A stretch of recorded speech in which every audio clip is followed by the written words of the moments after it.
Imagine this. You check into a hotel, head up to your room and turn on the tap. The water that comes out is dark, almost black, and it has a strange, sickly sweet taste. For days, you and the other guests have been drinking it, brushing your teeth with it, showering in it, all while complaining to the staff about the awful pressure. What you don't know is that the problem is coming from the massive water tanks on the roof, and the nightmare discovery that's about to be made. This is the story of the Cecil Hotel, a place with a dark and violent past, and the mysterious case of Elisa Lam, which would become its most infamous chapter. You can't really wrap your head around what happened to Elisa Lam without understanding the place she vanished from. The Cecil Hotel in downtown Los Angeles wasn't just any hotel. Built in 1924, it was meant to be a grand destination for business travelers. But when the Great Depression hit, the opulent hotel, located dangerously close to what would become Skid Row, began a long, slow decline.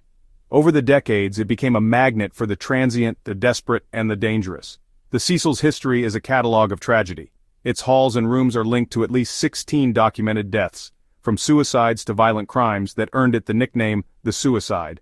In 1962, a guest named Pauline Otten jumped from a 9th-floor window, landing on and killing a 65-year-old pedestrian below. Just 2 years later, a beloved local figure known as Pigeon Goldie Osgood was found brutally murdered in her room at the Cecil. Her case is still unsolved. But the hotel's reputation would only get darker. In the mid-1980s, it became a temporary home for one of America's most terrifying serial killers.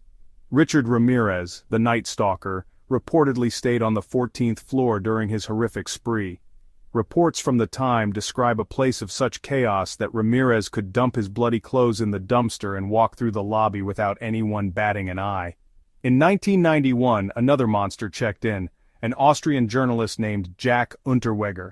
He was in LA to write about crime and prostitution, and he chose the Cecil, some say as a twisted homage to Ramirez. While staying there, investigators believe Unterweger murdered at least 3 local sex workers, using the same strangulation method that had become his signature in Europe. He was later convicted of 9 murders. The Cecil wasn't just a building, it was a place that seemed to soak up the misery within its walls. And in 2013, it was about to host its most baffling mystery yet. Elisa Lam was a 21-year-old student from the University of British Columbia. She was bright and adventurous, and had set off on a solo trip down the American West Coast, a journey she called her West Coast Tour. On her blog, she was incredibly open, sharing photos and thoughts with a raw and honest voice. She was also candid about her personal struggles with bipolar disorder and depression, a battle she was determined to win.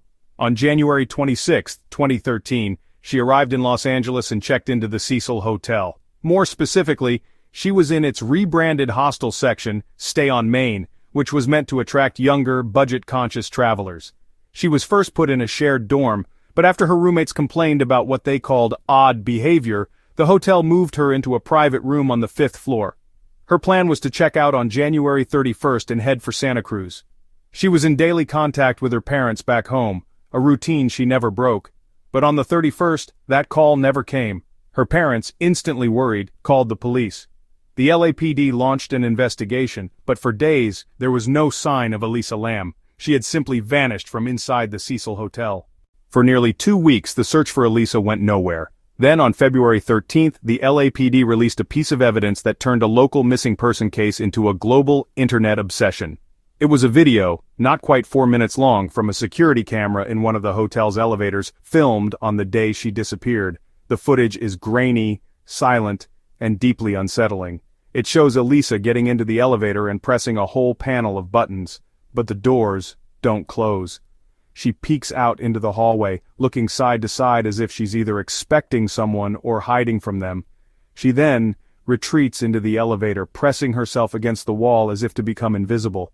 A moment later, she steps out again and stands just outside. She starts making a series of strange, almost robotic hand gestures.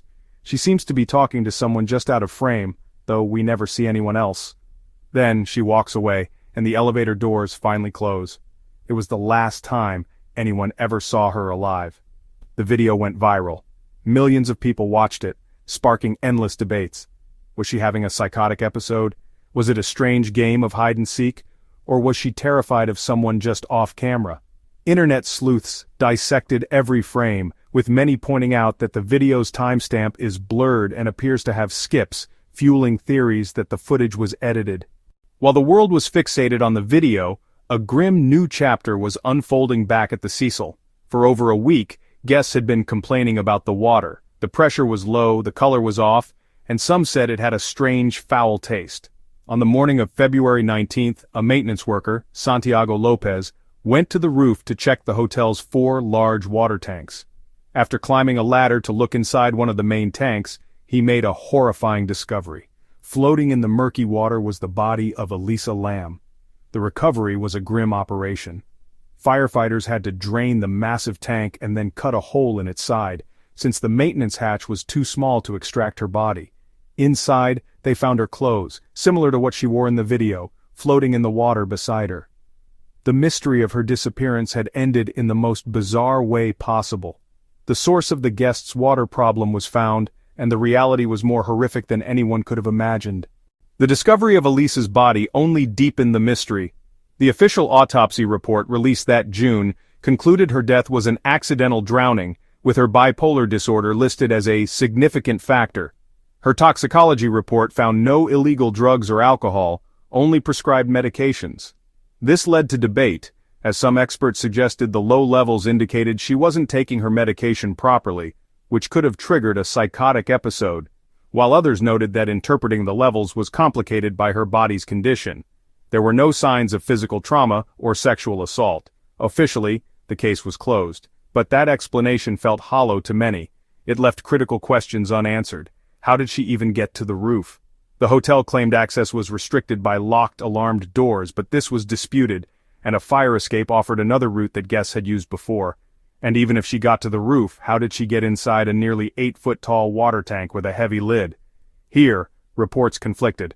The worker who found her said the hatch was open, but other accounts claimed it was closed, raising the impossible question of how she could have shut it from the inside. These inconsistencies fueled a storm of theories. Many believe she was murdered by someone, perhaps a hotel employee, who hid her body in the tank. Online theories leaned into the paranormal, suggesting the hotel's dark history was to blame. The case also drew chilling comparisons to the 2005 horror film Dark Water, which has a strikingly similar plot involving a strange elevator and a body discovered in a rooftop water tank. To this day, the death of Elisa Lam is a case that refuses to rest. Was it a tragic accident fueled by a mental health crisis? Or is there a darker truth that has yet to be uncovered? What do you think happened? Share your theories in the comments below. And if you want more deep dives into mysteries like this one, make sure to like this video and subscribe. The official investigation is closed, but the questions around Elisa Lam's final days remain. The facts are these: a young woman on an adventure, a hotel with a haunted past, and a series of events so strange they defy any easy explanation. The story is a tragic reminder of the devastating toll of mental illness, but it's also a chilling puzzle that continues to capture our imagination. The Cecil Hotel itself has tried to move on. After years of renovations, it reopened in late 2021, not as a tourist hotel but as an affordable housing complex, yet its future remains uncertain. In early 2024, the building's ground lease was put up for sale. A new name and a new mission can't erase the stories etched into its walls, stories of tragedy, violence, and of the girl who checked into the Cecil Hotel and never checked out.